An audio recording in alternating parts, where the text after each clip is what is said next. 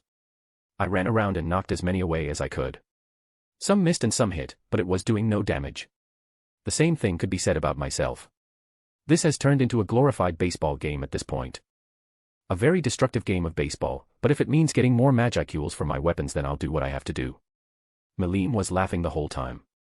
She's probably having a lot of fun fighting someone who can somewhat keep up with her. How about this, Milim said as she changed into her battle form. Her jet black armor and the horn coming from her forehead only confirmed it. She started charging up a blue-purple ball and I could feel the pressure and intensity of the Magicules. No, that should be stardust. Oh come on. Why? This shouldn't be that serious. I stopped running and decided to try to confront this head-on. If I have to face this attack then I might as well make the most of it. I got myself ready. I gripped the hilt of Excalibur with 2 hands in front of me. This will be my first time doing this and I'll have to do this manually. At least there's a massive abundance of magic to help me in this. I have to get it right or else I'm screwed. I start gathering as much Magicules as possible as fast as possible. Magic manipulation is doing a lot of heavy lifting for me on this. Very quickly a large amount of Magicules start surrounding me and my sword. A crater formed underneath me and the grass and flowers around me were being blown as if a hurricane was in the area. Funnily enough, I had to use more Magicules than necessary cause Excalibur was also absorbing some of it. Okay, maybe that's not funny given the situation. As Milim's ball was getting bigger, the sword beam I was trying to replicate was taking shape as well. This doesn't have all that conceptual stuff, but it should still be good enough-ish. You know. I must be delusional to think this will work, but at least it's something. The chance for Excalibur to absorb stardust directly cannot be missed. This carries a lot of risk, but the reward will be well worth it. I saw Milim finish charging her ball and she released a massive purple-blue beam towards me. Dragonova.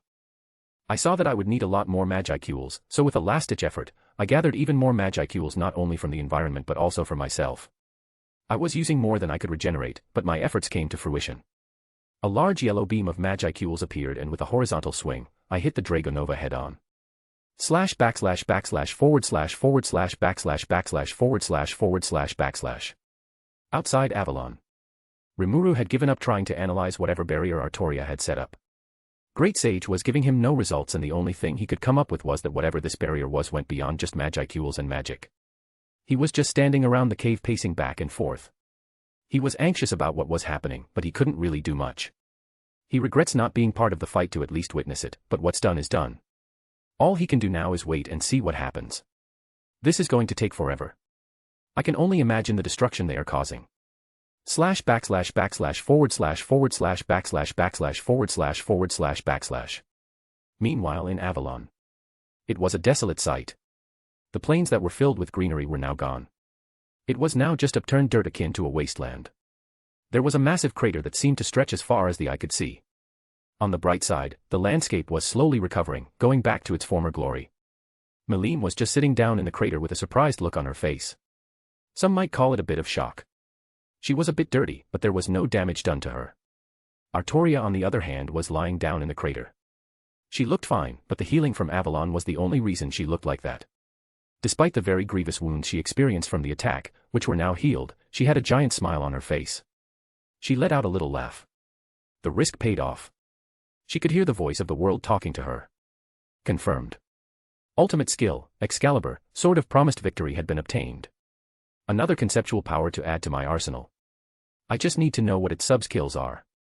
Not like the sub-skills will be the only things that defines what the skill can do, Arttoria thought to herself. Arttoria looked around the place. She ignored the destruction but instead focused on the surroundings. More specifically, to see if there was a certain fairy or perhaps a certain mage. It's safe to say that the Lady of the Lake doesn't exist here. Neither Merlin or his tower maybe. If they did, one of them would have shown up at any point to meet me or to address all this destruction. Well, now that Excalibur has evolved, all that's left is Reincarnated, but that's for another day. I want to get out of here and drink some sweet tea and eat some food. Arttoria got up and was ready to leave, but Milim quickly went up to her. Wait. Is it over so soon? I want to keep fighting. I haven't had so much fun before. Can we please play some more? I looked around once more. Her definition of play is certainly unique. Milim, there are more ways to have fun than just fighting. In fact, our town has many things to enjoy. I think you'll find it very different than where you're from. What? Really? Show me. Calm down a little first. You still need to get familiar with the town, and after that, you can enjoy what there is.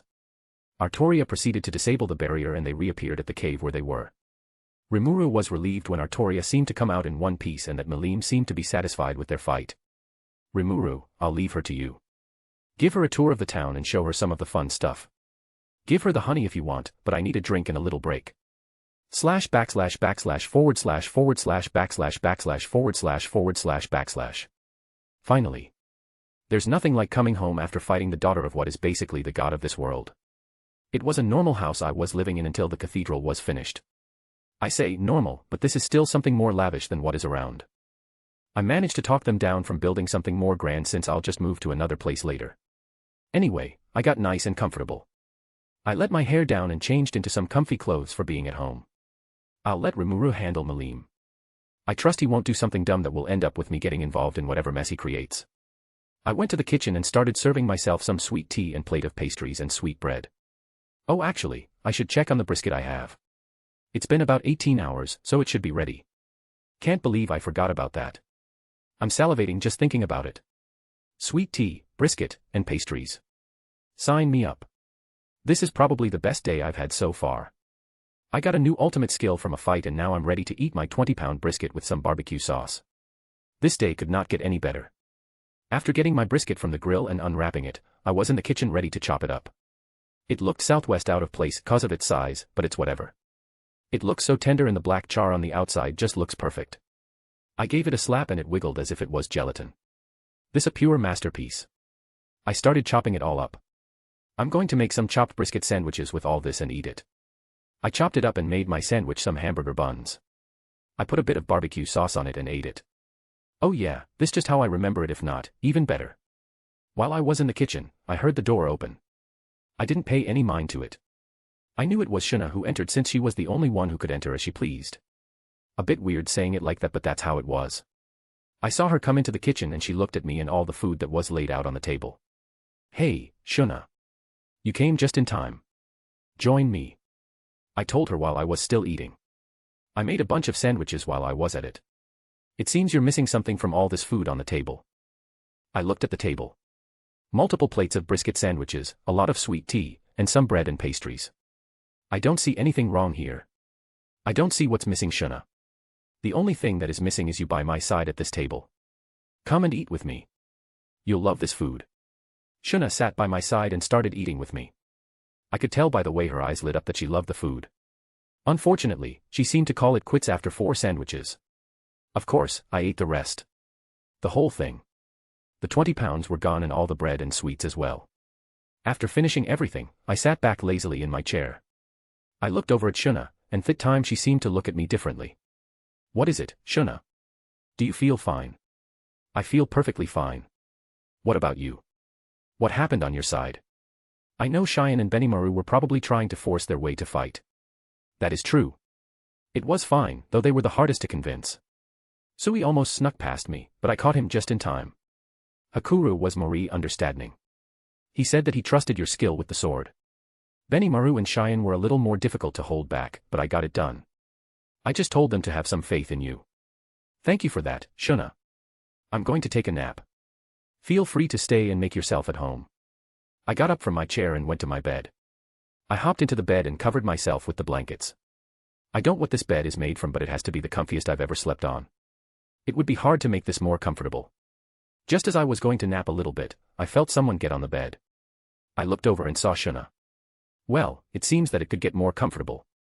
I turned and hugged Shuna before taking a nap. I trust Rimuru won't end up doing something dumb that will force me to get involved. // // Rimuru was showing Milim around the town after announcing her arrival and how she would be staying for a while. The townsfolk of course praised Rimuru and Arttoria for being able to befriend the destroyer even though Arttoria wasn't there. Where is she? Does taking a drink usually take this long? Or is it taking a long time cause she's chugging a couple of liters of sweet tea? Knowing her, it's probably the latter. Rimuru thought to himself while giving Milim a tour of the town. He just finished showing her the training fields where she played around with some of the Kijin and Goblin riders. Needless to say, they got some very thorough training. Hakuru just stood to the side watching all of it unfold with a smile on his face. Rimuru was going to call it an end but Milim got his attention. What is that? Milim said while pointing to the shooting range Arttoria had asked to be built. Oh, that's the shooting range. It's a new thing that was built. I haven't used it yet, but it's a place to have fun and unwind a little. Want to check it out? Is it fun? Yeah, it can be. Try it out, maybe you'll find a new hobby or something. Rimuru and Milim went to the shooting range and they were a little lucky when they found some loaded revolvers that were left from when Arttoria and Shuna had to leave in a hurry. Rimuru didn't know much about actually shooting one, but he gave it his best. He fired some shots at a target and missed almost all of them. The one he did hit was horribly inaccurate. Maybe I should practice a little. Notice. You can use my assistance to help. I want to do this on my own though. This is more like a hobby, nothing meant for combat. He looked over at Milim who was messing around with the revolver a bit. She was being a little clumsy since she hadn't handled a weapon like this before. Rimuru went over to help and once she got a bit of the basics or as much as Rimuru knew. She also took some shots and the result was about the same as Rimuru. Maybe a little bit worse. Despite having missed a lot of shots, Milim had an excited look on her face. Rimuru, what kind of things could you do with these? What are they called? They're called guns and well, you can practice with those targets and you can also, Rimuru was a little stuck but then he remembered what he saw in movies and TV shows. You can also duel someone with these. How do you duel with these things? You go up to someone and challenge them to a duel. You can duel for whatever reason you want. Whether it's money, honor, or maybe someone looked at you a little funny. Point is, you can duel someone for anything. Milim's face lit up with an opportunistic smile. Rimuru, I challenge you to a duel. If I win, I want more of that honey. Rimuru immediately regretted what he said. Wait, Milim. You don't even know how it works.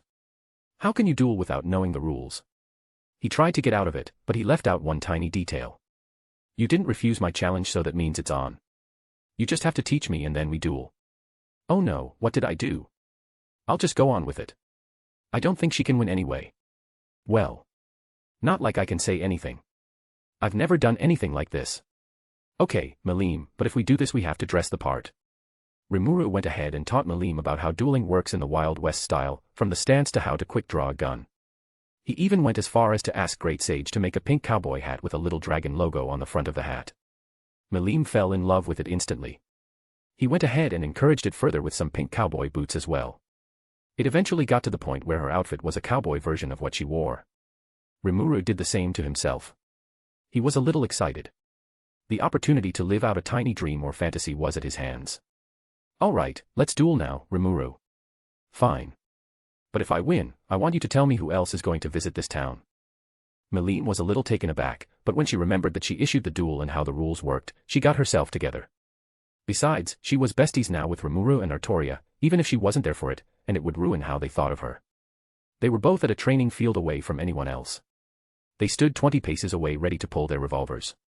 Rimuru wiggled his fingers near his holster. He figured that he might as well copy what he saw on TV. It was the best reference he could get experience from. That and Great Sage was helping him a lot. Milim stood as still as a rock, hyper-focused on Rimuru. Her hand is also close to her holster. She might have been a newbie, but when she had an opportunity to get more honey, she seemed to turn into someone who looked like she had been in countless duels with years of experience.